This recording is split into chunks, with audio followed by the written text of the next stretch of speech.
Put the puzzle together. Zložte si skladačku, kúsok po kúsku a objavte celú The pravdu. whole truth. Today we're going to talk about clean and unclean. Dnes budeme hovoriť o čistom a nečistom. Je to problematika, ktorá vyvoláva množstvo polemiky. Veľa ľudí si myslí, že učenie o čistom a nečistom sa už na našu dobu nevzťahuje, pretože podľa niektorých filozofií Ježiš prehlásil všetky veci za čisté, takže tieto zákony sa na nás už nevzťahujú. Niektorí veria, že toto je čisto židovská koncepcia. Takže budeme sa musieť pozrieť do Biblie, aby sme odhalili, odkiaľ táto polemika pochádza. Where this issue comes from. The Bible says in Genesis chapter 7 verses 2 and 3. Biblia hovorí v Genesis 7. kapitole, verše 2 a 3. Zo všetkých čistých zvierat vezmi so sebou 7 párov, samca a samicu. Z nečistých zvierat po páre, samca a samicu. Aj z nebeského vtáctva vezmeš po 7 párov, samca a samicu, aby sa zachovalo potomstvo na celej zemi. Takže koncepcia čistého a nečistého nie je vôbec iba židovskou koncepciou. V skutočnosti existovala už pred potopou a pred potopou už boli čisté zvieratá a nečisté zvieratá.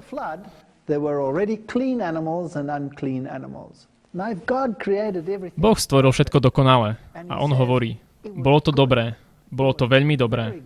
Tak prečo potom máme čisté a nečisté zvieratá? Že by sa niečo zmenilo? Zmenili sa podmienky na našej planéte? Chceme sa na to pozrieť z vedeckej perspektívy. Viem, že existujú aj ideologické dôvody pre tieto veci, ale pozrime sa na to z pohľadu vedy.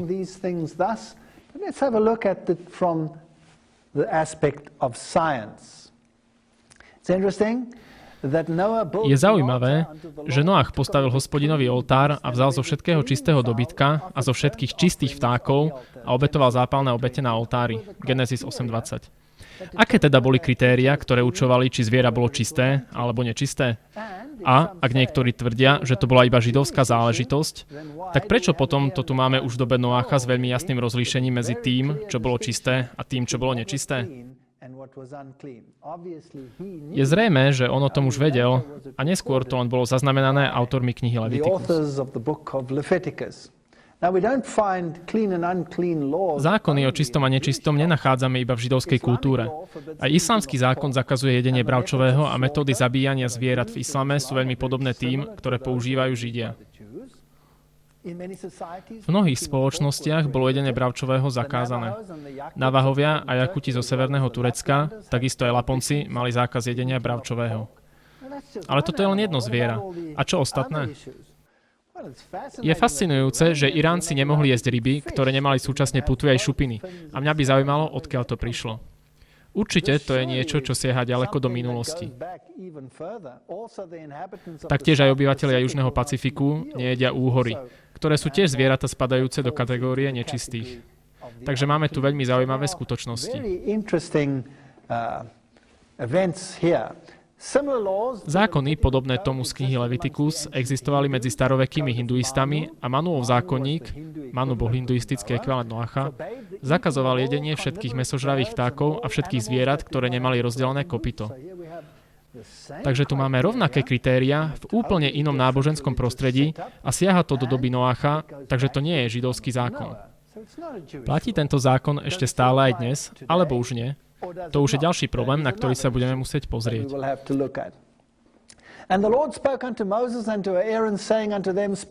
A Hospodin hovoril Mojžišovi a Áronovi a riekol: Povedzte synom Izraelovým, zo všetkých zvierat, čo sú na zemi, môžete jesť tieto živočíchy. Takže tu, v knihe Leviticus, je úplný popis toho, čo je čisté a čo je nečisté a aký je medzi tým rozdiel. Všetky, čo majú rozdelené kopytá rozdvojené štrbinou a prežúvajú, smiete jesť. Avšak z prežúvavcov nebudete jesť tieto. Keď sa na to pozrieme z vedeckého hľadiska, prežúvanie je opakované zvracanie potravy, sprecienie v žalúdku a prežutie potravy predtým, než je ďalej strávená. Je fascinujúce, že sú tu vymenované zvieratá, ktoré majú rovnaký typ fyziológie a anatómie, ako napríklad ťava, a sú pritom nečisté. Napríklad. Avšak z prežúvavcov a tých, čo majú rozdelené kopytá, nebudete jesť tieto. Ťava, ktorá hoci prežúva, no nemá rozdvojené kopytá, bude pre vás nečistá. unclean to you. So certain animals have Takže isté zvieratá majú síce podobnú anatómiu ako tie, čo majú rozdelené kopytá, a predsa sú považované za nečisté. considered unclean. Some others that are mentioned Niekoľko ďalších, ktoré sa spomínajú. Králik, ktorý síce prežúva, ale nemá rozdvojené paprčky, bude pre vás nečistý. Zajac a celého príbuzenstvo, ktorý tiež prežúva, ale nemá rozdvojené paprčky, bude pre vás nečistý. No vedecká spoločnosť, ktorá považuje prežúvanie za niečo, čo nájdeme len u kopytníkov, povie: no ale zajac predsa neprežúva. Ale áno, prežúva. Iba prežúva v neskoršej fáze, ako si o chvíľu ukážeme. Takže biblický koncept je o niečo širší. Zvieratá prežúvajú to, čo už trávili predtým. Takže králik a zajac sú nečisté. A ošípaná, ktorá síce má rozdvojené paprčky a má ich predelené, ale neprežúva, bude pre vás nečistá. Z ich mäsa nebudete jesť a ich mŕtvoly sa nedotknete. Budú pre vás nečisté. Takže tu je veľmi zreteľný popis. Takže pozrieme sa na niektoré z týchto tvorov z Levitikus 11, 1 až 8. Tu máme modernú kravu. Zviera, ktoré samozrejme prežúva. Kravy a kopytníky vo všeobecnosti majú predžalúdok, ktorý sa volá bachor, a v ňom prebieha proces kvasenia. Ovce a kozy spadajú do tej istej kategórie.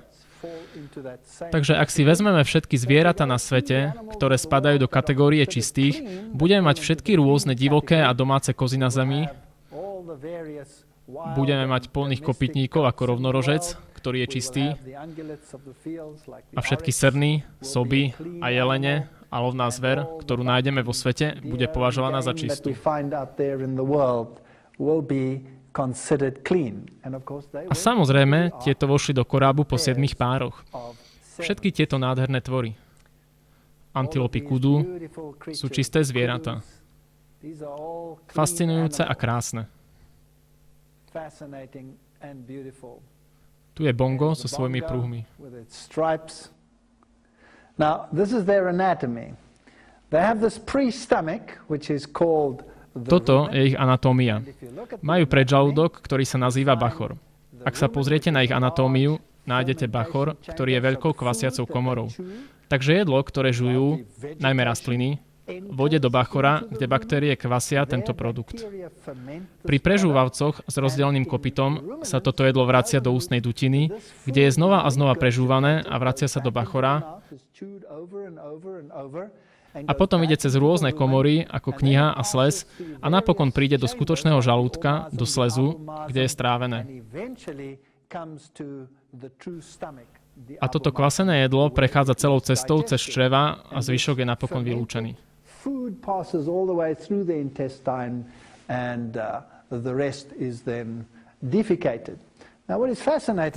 Je fascinujúce, že tento proces je súvislý. A baktérie pridávajú určité živiny, ktoré nie sú prítomné v rastlinnom materiáli. Ako napríklad pridajú určité druhy aminokyselín, ktoré produkujú, a samotné baktérie sú trávené v procese, keď prechádzajú črevami, takže pridávajú živiny, ktoré môžu byť zriedkavé v ich prostredí.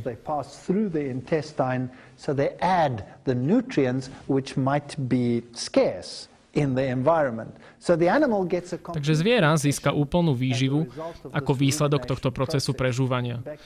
Baktérie samozrejme produkujú veľké množstvo látok, ktoré v prírode často chýbajú.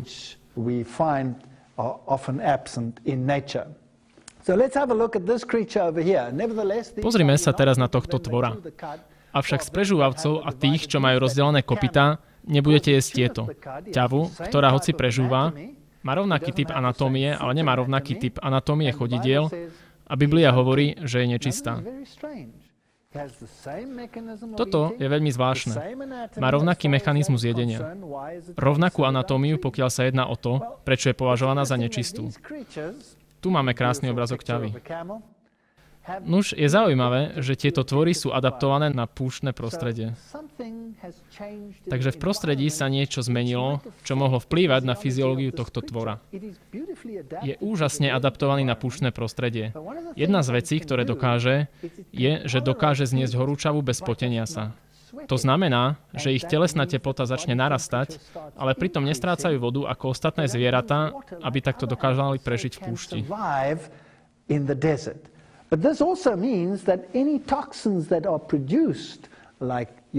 Ale to tiež znamená, že všetky toxíny, ktoré vyprodukujú, ako močovina a tak ďalej, sa akumulujú v ich tkanivách.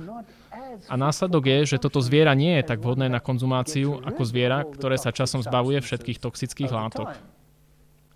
Takže toto môže byť jeden z dôvodov, prečo sa tieto tvory považujú za nečisté.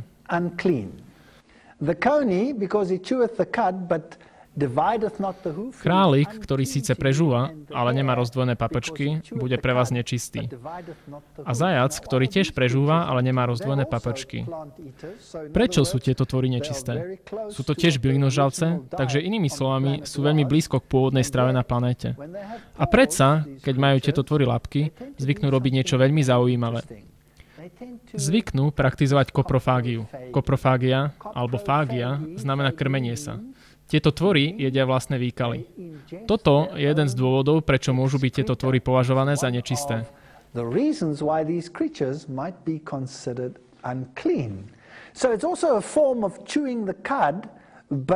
Je to síce tiež forma prežúvania, ale samozrejme namiesto prevzatia potravy z predžalúdka, z bachora, a je vrátenia do úst, oni si ju berú z opačnej strany.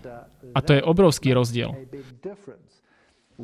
Keď potrava prechádza črevami, odpadové látky spolu so straviteľnými látkami tu nakoniec zostávajú a keď sú recirkulované, niektoré z týchto chemikálií ako sekundárne biosoly a všetky takéto škodlivé látky sa dostávajú do potravového reťazca.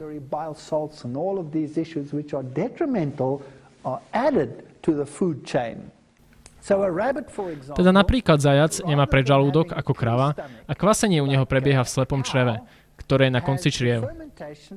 Takže zostáva len jedna možnosť. Nemôžete otočiť chod čriev, takže tento produkt musí výjsť von z čriev a zajac produkuje dva typy výkalov. Jeden je vo forme bobkov a druhý je v mäkkej forme, ktorý zajac požíva priamo z konečníka a takto znovu prijíma aj baktérie z kvasiaceho procesu, ktoré robia potravu úplnou. Ale keďže potrava prejde priamo cez črevá, dostanú sa do nej aj niektoré škodlivé sekundárne produkty, ktoré tiež prechádzajú črevami. A toto zviera je preto viac zaťažené toxickými látkami ako prežúvavec v normálnych podmienkach.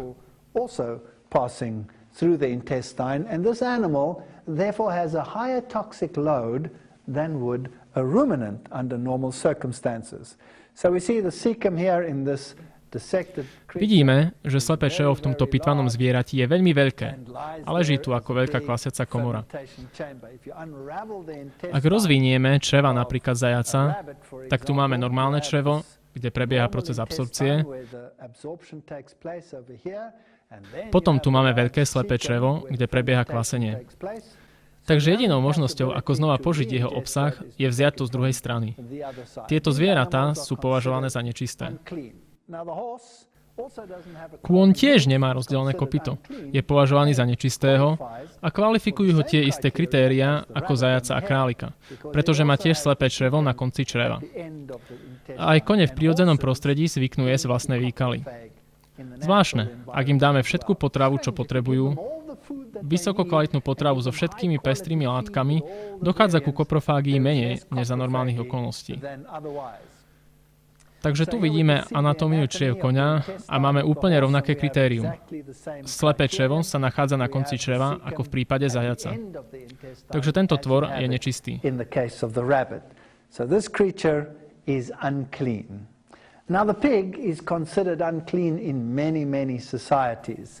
Prasa je považované za nečisté v mnohých spoločnostiach. A existuje pravdepodobne dobrý dôvod, prečo je tento tvor nečistý. Ak si prejdeme zoznam čistých zvierat v Biblii, uvidíme, že všetky sú bylinožravce. Inými slovami sa stravujú na najnižšej trofickej úrovni v ekosystéme. Je však fascinujúce, že aj niektoré bylinožravce sú považované za nečisté.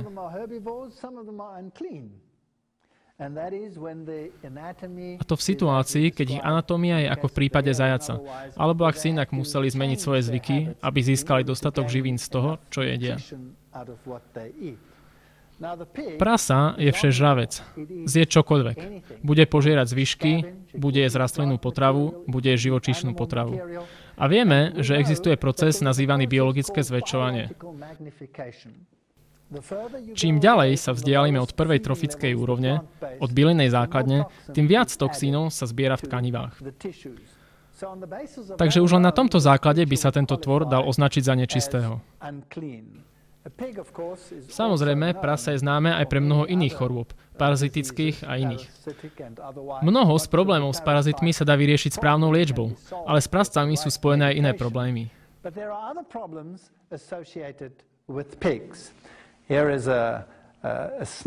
Tu máme výstrižok z vedeckého časopisu. Preč z jedálneho lístka. Z prvých varovaní, že sliepky znášajú menej vajec, škandál s dioxínom narástol a pohltil belgický mäsový priemysel a vyústil do úplného zákazu všetkých hydinových, hovädzích a bravčových výrobkov. Tu sa jedná o otázku biologickej akumulácie toxínov. A prasa sa v tomto ohľade samozrejme kvalifikovalo. Potom tu máme nejaké zvláštne ochorenia. Vírusové ochorenia, ktoré sú u prasiat veľmi prevládajúce. Je zaujímavé, že v minulosti bolo prasa jedno z výživových komôr pre zmenu vírusov, aby sa dala preklenúť druhová bariéra medzi zvieraťom a človekom. A prasa bolo odjakživa považované za takúto virálnu komoru, kde k takýmto zmenám mohlo dôjsť. Where these changes could take place. Burying the bacon encephalitis diseases. Pochovávanie slaniny. Encefalitída prenášaná z prasiat priamo na človeka. Existuje veľa dôvodov, prečo by malo prasa byť považované za nečisté, z pohľadu vedy. Pomohla ľudská chyba rozniesť vírus prasiat? Japonská encefalitída, smrteľná choroba, sa šíri medzi farmármi. Takže vírusy preskakujúce druhovú bariéru často prechádzajú mutačnou fázou v ošípaných. Transplantáty z prasiat by mali byť zakázané. V nemocniciach, kde sa používajú srdcové chlopne a iné orgány z prasiat, je problém s vírusmi opäť veľmi dôležitý. Boh teda hovorí, nechajte tieto tvory na pokoji a budete mať menej problémov. Poruchy kože a kĺbov, vredy, žihľavka, psoriáza, dna. Mnohé z týchto problémov sú často spojené s nadmernou konzumáciou mäsa z týchto zvierat.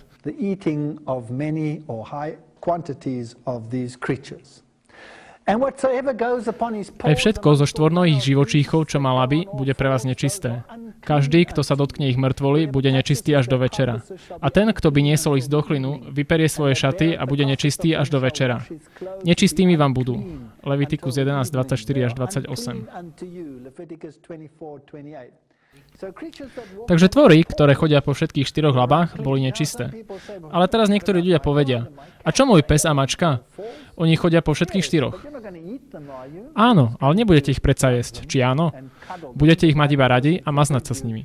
Biblia vám nezakazuje, aby ste mali radi vášho koňa a maznali sa s ním, alebo jazdili na nečistom zvierati. Dokonca aj Pán Ježiš jazdil na nečistom zvierati. Biblia hovorí, že ich nemáte jesť. Tak prečo sú tieto zvieratá s labami nečisté?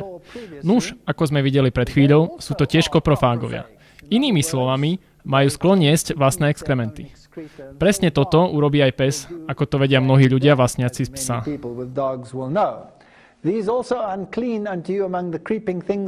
Z drobných zvierat, čo sa hmíria po zemi, budú pre vás nečisté tieto. Lasica, myš a rozličné druhy jašterov, fredka, chameleón, jašterica, slimák a krt. Tie sú pre vás nečisté spomedzi drobných zvierat, čo lezú. Každý, kto by sa ich dotkol, keď by boli mŕtve, bude nečistý až do večera. Toto bol rituálny zákon, avšak predsa všetky tieto tvory spadajú do tej istej kategórie. Po väčšine nie sú bylinožravce a ak aj sú, tak pojedajú vlastné výkaly.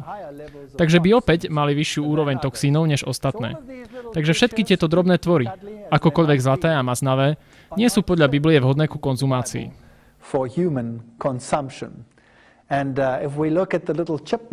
A ak sa pozrieme na rôzne malé veveričky všade vo svete, tieto tvory sú tiež nečisté. Tiež zvyknú praktizovať koprofágiu.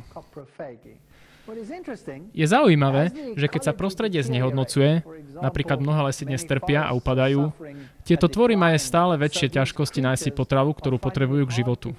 A mnohé z nich sa stávajú obeťami aut a začínajú sa živiť odpadkami a zdochlinami. Dokonca teda jedia živočíšne produkty.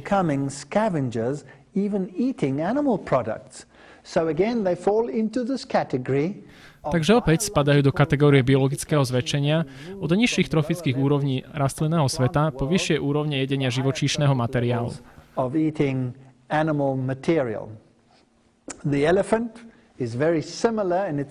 Slon je anatómiou veľmi podobný králikovi, takže tiež spadá do rovnakej kategórie. Králik má tiež relatívne slabú termoreguláciu, čo tiež ovplyvňuje tráviaci systém. Takže tento tvor by bol tiež považovaný za nečistého, rovnako ako hroch a všetky takéto fascinujúce tvory.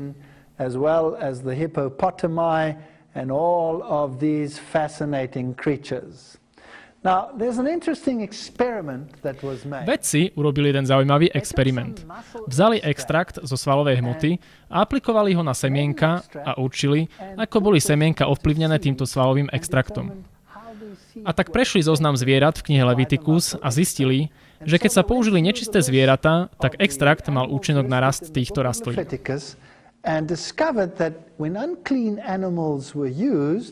Then the extract had an effect on the growth of these plants. So here we have the effect of Tu máme vplyv 2% svalového extraktu z rôznych zvierat, použitého ako rastový prostriedok pre sadenice lupiny bielej na rast jej koreňov v porovnaní so sadenicami pestovanými v štandardnom rastovom prostredí. A výsledky sú vyjadrené ako fytotoxický index, kde 100% indikuje žiadne zhoršenie rastu.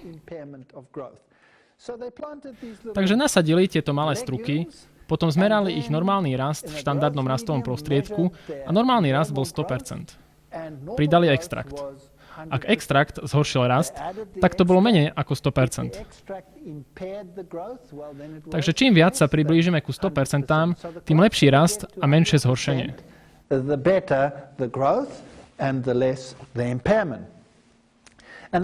Porovnávali ovcu, krávu, kozu a jelenia a všetky tieto tvory, ktoré sú považované za čisté zvieratá a objavili isté fascinujúce veci.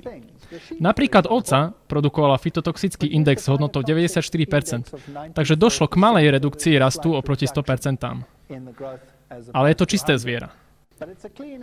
Kráva, koza, jeleň, teda, všetky sú čisté, a percentá sú relatívne vysoké a končia dole pri teliati s 82%. Len čo vzali nečisté zviera, napríklad psa, spadlo to na 62%. Takže došlo k fytotoxickému vplyvu. Rastliny fyto, toxicky jedovatý. Jedovatý pre rastliny.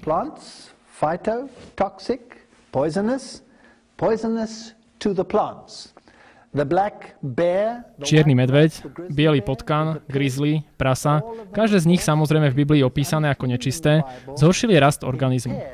Toto sú fascinujúce veci. Mačka, svišť, vačica, strieborná líška, zajac, morča. Ako pôjdeme dole týmto zoznamom, zistíme, že fytotoxický index stúpa.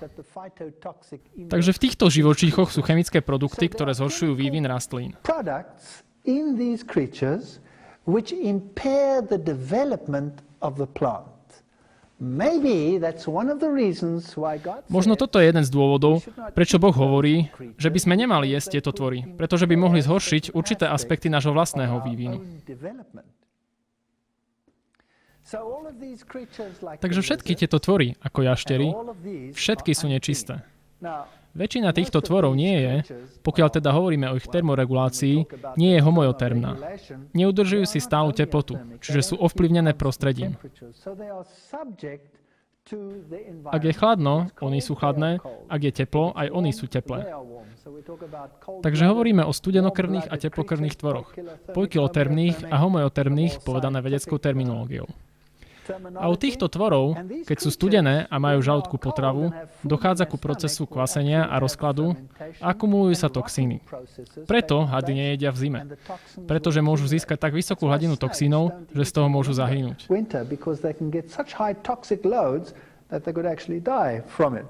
Takže všetky tieto tvory sú považované za nečisté z dobrého dôvodu. A aj keď sú pekné a zaujímavé na pohľad, nemali by sme ich jesť. Takto hovorí Biblia. Chameleón. Úžasný tvor. Niektorí sa ho boja, iní ho obľubujú. Boh miluje rozmanitosť a vytvoril nám veľké množstvo životných foriem, z ktorých sa môžeme tešiť. Ale hovorí, dávajte pozor. Niektoré sú škodlivé pre vaše zdravie. Nerobte si z nich potravu.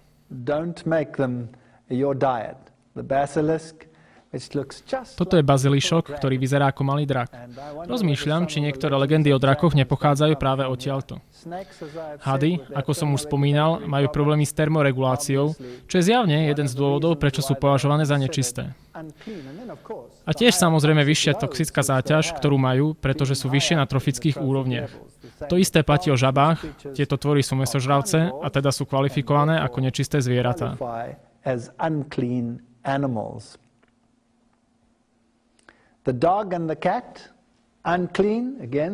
Pes a mačka, nečisté.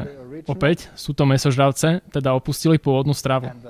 A malá myš, tá má rovnaký problém ako zajac. V črevnej sústave má obrovské slepé črevo, takže je to tiež koprofák požierajúci vlastné výkaly. Takisto všetky tieto krásne tvory so svojimi labkami nie sú vhodné ako ľudská potrava. O chvíľu sme späť a pozrieme sa na ďalšie kritériá a povieme si, prečo niektoré ryby a podobné tvory sú čisté a iné nečisté.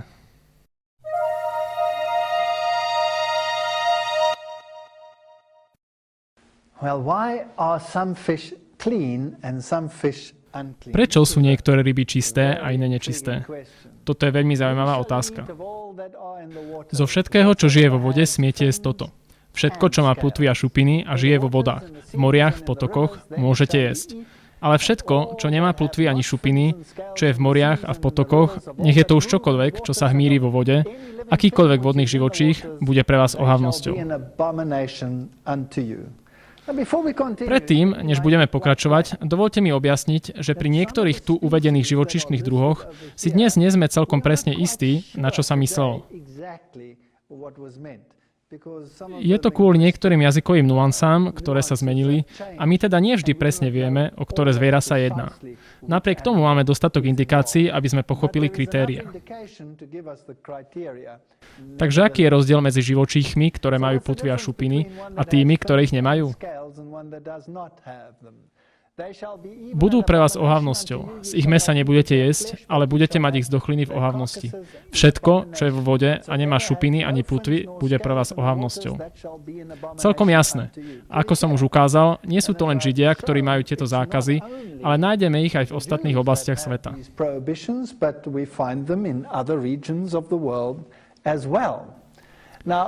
Zviera ako ryba, ktorá má plutvy a šupiny, je veľmi zaujímavé. Pretože niekde vo svojom životnom cykle je väčšinou bylinožravé, aj keď je to v mladších alebo nižších štádiách.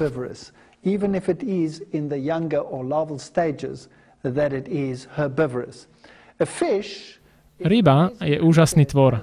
Má veľmi dobrú schopnosť detoxikovať sa. A samozrejme, keďže žije vo vode, jej teplotný režim je relatívne stály. Keď sa sezónne menia teploty, ryby sa adaptujú enzymaticky. Je to fascinujúca fyziologická udalosť. It's a fascinating physiological story. Eels, lampreys, catfish, úhory, mihule a sumce, všetky tieto nemajú šupiny. Kde sa nachádzajú v potravinovom reťazci? Vo veľkej miere sú to mrchožrúti. A zjedia prakticky čokoľvek, takže patria do kategórie biologickej akumulácie. Akumulujú viac toxínov než ostatné ryby a preto by mali byť považované za nečisté. Žraloky a raje spadajú do kategórie nečistých a sú fascinujúcou skupinou zvierat. Mnoho z nich žije v morskom prostredí a keďže žijú v morskom prostredí, majú problém. Nemajú schopnosť ako ryby s plutvami a šupinami, aby sa tak dokonale ako ostatné ryby zbavili soli, ktoré sa neustále dostávajú do ich tiel.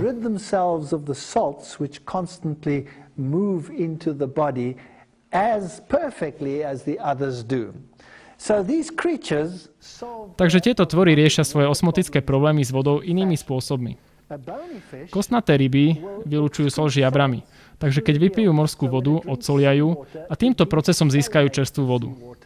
Toto je spôsob, ako tieto ryby prežijú v morskom prostredí.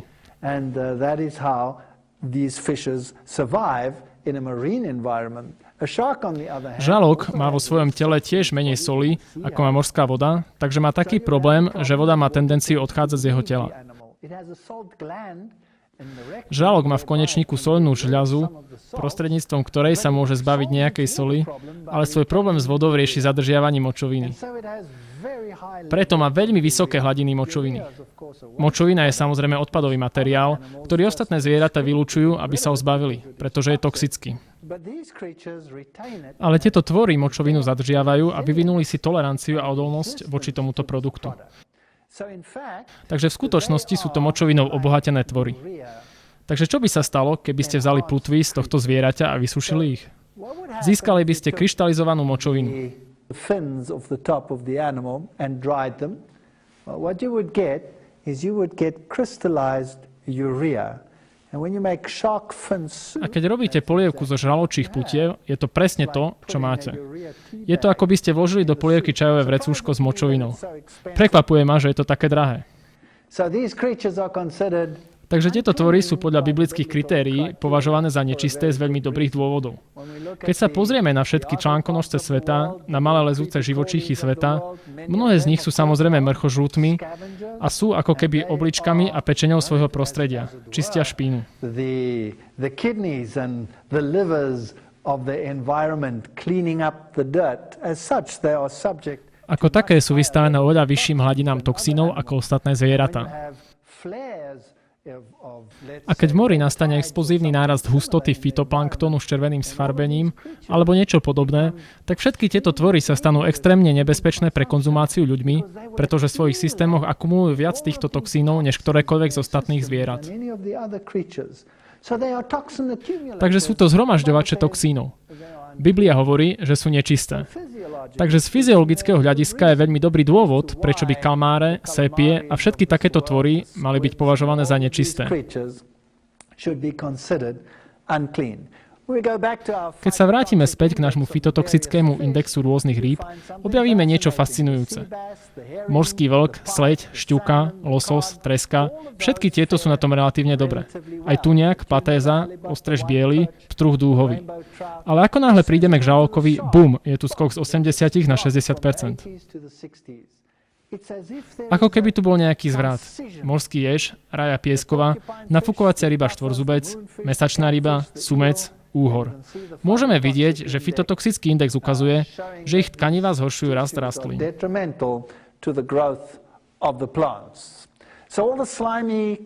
Takže všetky slizké plazivé tvory by mali byť považované za nebezpečné. Je tu ďalšia zaujímavá vlastnosť. Mnohé z ich neurotransmiterov sú odlišné od našich a mnohí ľudia majú silnú alergickú reakciu na niektoré z týchto tvorov. V skutočnosti môžeme povedať, že všetci ľudia sú alergickí, akurát niektorí to prejavujú viac než ostatní. Ak sa pozrieme na nebeské vtáky, z lietajúcich živočíchov budete mať v ohavnosti, nebudete z nich jesť a budú vám protivné tieto. A potom sa spomína orol, bradáň, kršiak, súb, sokol, krkavec, pštros, sova a tak ďalej. Čajka, jastrab, kormorán, labuť, pelikán, volavka, dudok a netopier. A opäť, čo sú všetky tieto vtáky? Sú buď mäsožravce alebo mrchožrúti. Takže znova nezískavajú kvalifikáciu na jedenie. Biblia hovorí, že na počiatku všetky zvieratá jedli rastlinný materiál. Takže pád človeka vyvolal zmenu v ich stravovaní a to následne vytvorilo nečisté zvieratá. Boh ich nevytvoril nečisté. Nestvoril ich nečisté na počiatku, pretože predovšetkým nikdy neboli zamýšľané ako potrava. Ľudská dieta bola podľa Biblie založená na rastlinách, ako to čítame v knihe Genesis.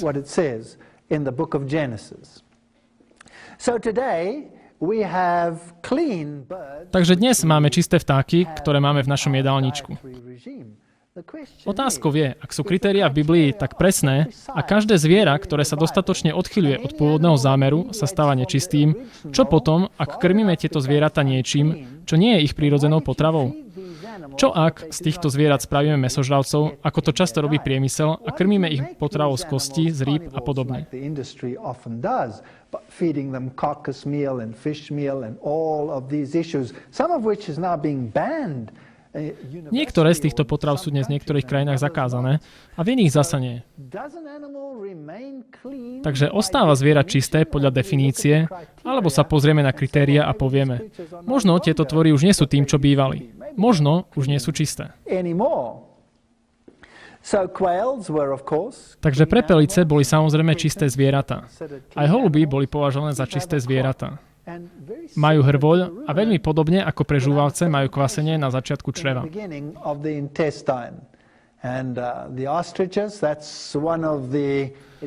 Pštrosy, to sú vtáky, ktoré sa ťažko klasifikujú v zmysle nomenklatúry podľa toho, ako sú pomenované v Biblii. A toto sú tvory s banami na nohách. Jeden nemecký preklad Biblie to prekladá zaujímavo, slovami Die Gans und seine Art, čo znamená hus a je druh. Ako by to naznačovalo, že všetko, čo má blany na nohách, by sa mohlo považovať za nečisté. Toto je náročné na presné učenie.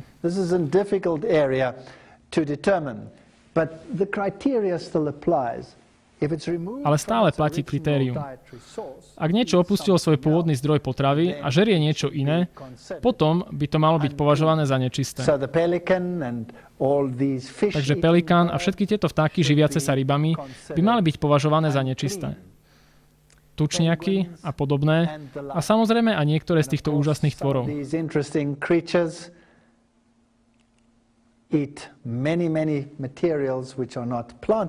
Jedia mnoho vecí, ktoré nie sú rastlinného pôvodu, podobne ako pelikány a tieto krásne tvory. A samozrejme sovy a dravé vtáky sú dobre známe svojou mäsožravosťou. Nie je to zaujímavé? Čím ďalej sú od pôvodného zámeru, tým sú škarečie.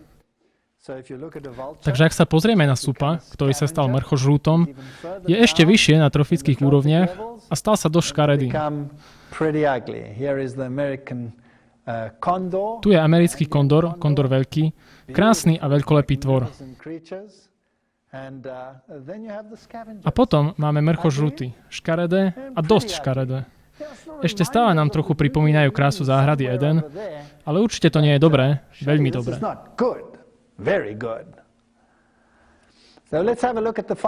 Pozrime sa teraz na fytotoxický index týchto vtákov. Holub nad 90, kačka, prepelica, liska, labuť, hus, morka. A ako pôjdeme dolu týmto zoznamom, dôjdeme ku kráľovcovi a čo objavíme? Náhly pokles na 60 pri týchto mäsožravých vtákoch. Tie sú jasne označené ako nečisté. Sova, vrana, myšiak. Tieto zvieratá sú nečisté. Teraz, všetok okrídlených mys, ktorý chodí po 4 nohách, bude pre vás ohavnosťou. Okolo tohto verša máme množstvo nezvod, pretože niektorí z mojich vedeckých kolegov povedia: vidíš, Biblia ani nepozná ich anatómiu, pretože tu hovorí o hmyze, ktorý má 4 nohy. Nie. Musíme to čítať pozorne. Hovorí sa tu: každý lietajúci hmyz, preklad New King James, ktorý lezie, chodiac po všetkých 4. Áno, hmyz má 6 nôh, to je pravda. Ale 2 z nich, predné, sú používané skôr ako ruky, než ako nohy. Takže ak budeme pozorovať muchu, uvidíme ju, ako si umýva tvár a čistí oči svojimi prednými nohami. Ak pozorujeme modlivku, 2 z nich má hore. Chytá a drží svoju obeť svojimi 2 prednými nohami. Takže v skutočnosti 4 z nich sú ako nohy a 2 z nich sú skôr ako ruky. Takže buďme konkrétni. Nakoniec Biblia nie je až taká nepresná.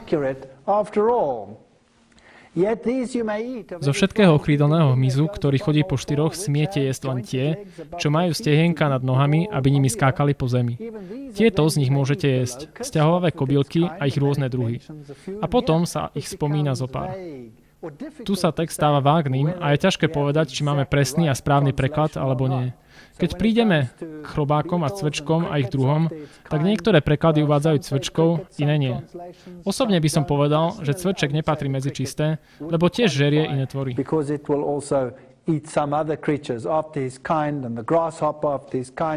Polné a lučné kobylky, všetok ostatný okrídelných mys, ktorý má 4 nohy, bude pre vás ohavnosťou.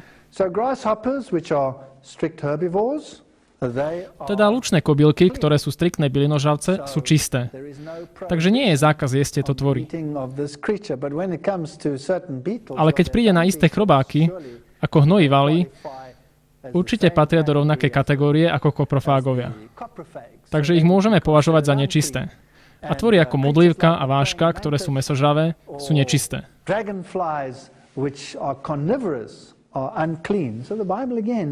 Takže Biblia je opäť veľmi presná.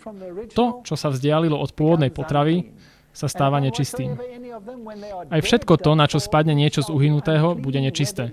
Či to už bude nádoba z dreva, šaty, koža, vrecovina, alebo akákoľvek nádoba alebo nástroj, ktorými sa robí nejaká práca. Musí sa ponoriť do vody a bude to nečisté až do večera a tak sa očistí. A keď niečo z toho spadne do hlinenej nádoby, všetko, čo je v nej, bude nečisté a nádobu rozbijete. Fascinujúce. Levitikus 11:32 až 36. Takže ak niečo nečisté spadne do nádoby, ktorú používate na vlastné jedlo, je nečistá. Uvažujme. Ako sa mŕtve tkanivo rozkladá, chemikálie vnútri sa uvoľňujú do vody alebo do čohokoľvek, čo je v danej nádobe.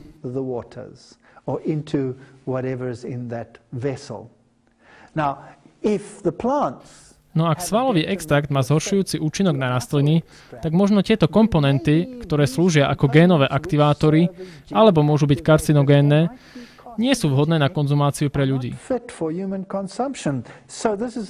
Toto je veľmi zaujímavé kritérium. Ak to postihuje vývin rastlín, prečo by to nemalo vplyv na človeka? Takže ich nejedzme. A každé jedlo, ktoré sa môže jesť, na ktoré by sa dostala voda z takej nádoby, bude nečisté. Aj každý nápoj, ktorý sa pije z takej nádoby, bude nečistý. Všetko, na čo padne niečo z ich mŕtvol, bude pre vás nečisté. Pec a varič na hrniec sa rozbije. Niektoré z týchto hrncov boli hlinené z hliny. A niektoré pece boli hlinené. Keď sa do nich dostal taký materiál, tak sa dostal do porov týchto hrncov a pecí. A tak Biblia hovorí, rozbite ich, zbavte sa ich. Ak by boli z nerezovej ocele, to by bolo iné. Ale ak bola pec hlinená, tak by sa pri každom jej rozpálení tieto zlúčeniny znova uvoľnili do prostredia a mohli by sa stať súčasťou ľudských tkanív, pričom mohli byť karcinogénne a podobne. Takže z vedeckého hľadiska sa zdá, že existuje dobrý dôvod, prečo je toto dobrý predpis. Zbavte sa ich.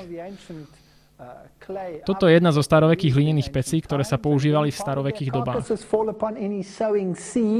A ak niečo z ich mŕtvoly spadne na výsevné semeno, ktoré sa má siať, to zostane čisté. Ale ak sa na semeno naleje voda a padne naň niečo z ich mŕtvoly, bude pre vás nečisté. Pre mňa je toto veľmi zaujímavé. Inými slovami, semeno môže byť znehodnotené chemikáliami z nečistého zvieraťa. Ale ak je zviera suché, tak nedochádza k difúzii tohto materiálu do semena, takže rast semena nemôže byť porušený. Ale ak sa tam dostane voda, môže dojsť k difúzii a spĺňa to presne tie isté kritériá, ako sme mali pri experimente s rastom rastlín.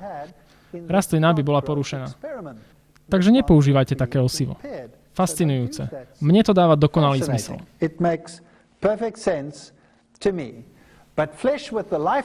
Avšak mäso s dušou, teda s jeho krvou, nebudete jesť. To bude večným ustanovením pre všetky vaše pokolenia vo všetkých vašich obydliach. Nebudete jesť nejaký tuk ani nejakú krv. Levitikus 3:17. Tak toto je dosť zaujímavý predpis. Ktorýkoľvek vedec, ktorý je hodný svojho postavenia, vám dnes povie, prečo je tuk škodlivý. V zmysle srdcových chorôb, v zmysle karcinogénnych účinkov alebo podpory rakoviny, tuk je predpoklad číslo 1. Krv na druhej strane obsahuje množstvo živín, ktoré máme v tele, ale tiež obsahuje toxíny, ktoré majú byť z tela vylúčené. Takže jedenie krvi zjavne nie je dobrý nápad. Viem, že v mnohých kultúrach sa to robí, a z biblického aspektu to nie je dobrý nápad. it's not a good idea. And scientifically speaking, A ani z vedeckého hľadiska to nie je dobrý nápad. moreover, you shall eat no manner of Ani nebudete jesť nejakú krv v žiadnom svojom obydlí, ani z vtáctva, ani zo zvieraťa. Ktokoľvek biedol nejakú krv, bude vylúčený spomedzi svojho ľudu. Samozrejme, že za tým bol aj rituálny dôvod, ale čisto z vedeckého hľadiska nie je dobré jesť niečo, čo obsahuje produkty, ktoré musia byť vylúčené z tela. that contains the products that have to be removed from the body. The prohibition did not only apply to the Zákaz neplatil iba v starom zákone, ale platil aj v novom zákone. And this is interesting. A to je zaujímavé, lebo mnohí ignorujú tento zákaz. This prohibition. But that we write unto them that they abstain Ale treba im napísať, aby sa zdržali poškvrnenia modiel, smilstva, zaduseného a krvi. Skutky 15, verš 20. So here are some Takže tu sa niektoré z zákonov z Levitikus opakujú aj v Novom zákone. even in the New Testament. So, did we get rid of these Teda platia pre nás tieto predpisy v kresťanskej ére, alebo nie? Christian era, or did we not? Not that which goes Človeka nepoškvrňuje to, čo vchádza do úst, ale to, čo vychádza z úst, to poškvrňuje človeka. Matúš 15.11. Naznačuje tento výrok, že všetko je teraz čisté? Samozrejme, že nie. Má to duchovnú aplikáciu. Dávaj pozor, o čom rozprávaš, dávaj pozor, čo hovoríš, pretože to je oknom toho, čo sa deje v tvojej duši. Takže platí stále koncept čistého a nečistého v zmysle biblických kritérií aj dnes? Nuž jeden z textov, ktorý sa používa, keď sa hovorí, že čisté a nečisté už dnes nie je to, čo bolo, je príbeh zo skutkov 10. kapitoly. V Cezárii bol istý muž menom Cornelius, stotník čaty nazývanej Italskej. Bol to zbožný muž, ktorý sa bál Boha aj s celým svojim domom. Dával ľuďom veľa almužien a vždycky sa modlieval k Bohu. To, čo tu máme, je príbeh nežida, ktorý našiel Boha. A príbeh hovorí, že mal videnie a poslal svojich poslov k Petrovi, ktorý bol Žid a ako taký považoval ľudí z iných národov za nečistých.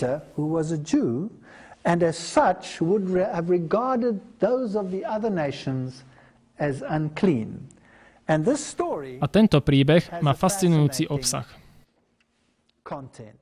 A videl zreteľne vo videní okolo 9. hodiny vodne anjela Božieho, že vošiel k nemu a povedal mu: Cornelius. A keď pozrel na neho upreným zrakom, bol prestrašený a povedal: Čo je, pane? A on mu povedal: Tvoje modlitby a tvoje almužny vstúpili na pamäť pred Bohom. A tak teraz pošli mužov do Jopy a zavolaj Šimona, ktorý má príjmeno Peter. Šimon by s týmito mužmi nikdy nešiel, ak by Boh nezasiahol zázračným spôsobom. Čítame. Na druhý deň, keď boli na ceste a blížili sa k mestu, Peter vyšiel na strechu domu modliť sa okolo 6. hodiny. A veľmi vyhľadol a chcel jesť. Kým mu pripravovali jedlo, dostal sa do vytrženia. Inými slovami, dostal videnie. A videl nebo otvorené a z neho zostupovala akási nádoba, akoby veľká plachta uviazaná za 4 rohy a spúšťala sa na zem. Takže zostupuje táto plachta. A čo bolo v nej? Všelijaké štvornohé zemské zvieratá, divá zver i zemské plazy. Čo to bolo? To boli nečisté zvieratá. A prehovoril k nemu hlas a povedal: Peter, vstaň, zabíjaj a jedz.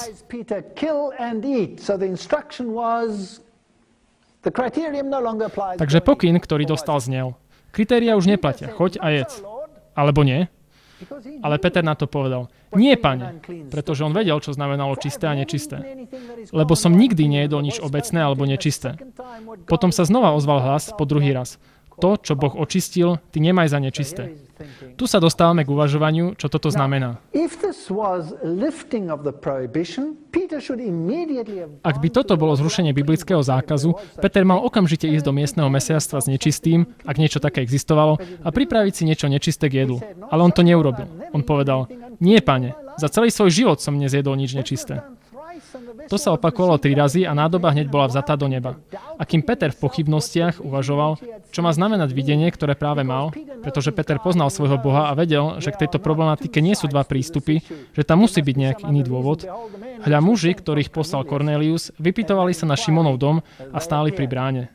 Objavili sa a Peter šiel s nimi. A kým Peter ešte stále premýšľal o videní, duch mu povedal: Pozri, hľadajú ťa 3 muži. Ja som ich poslal. Choď s nimi.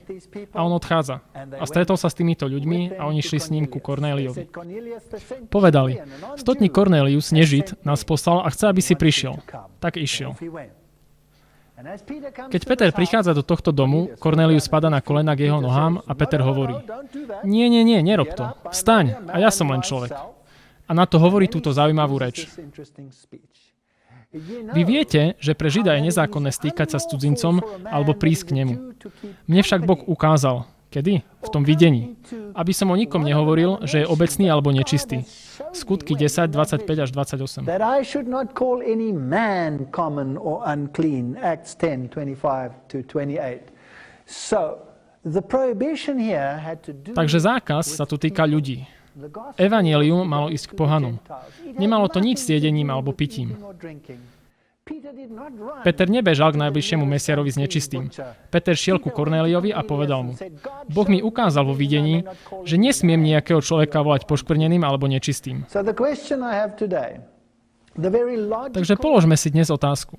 Sú tieto silne logické kritériá, ktoré máme v Biblii, platné aj dnes? To, čo bolo nečistým vtedy, je stále nečistým aj dnes. A nikde v Biblii nenachádzame zrušenie tohto obmedzenia.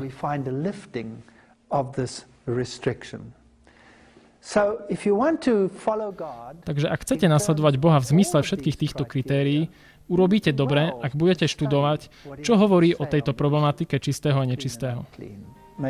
Nech vás Boh žehná.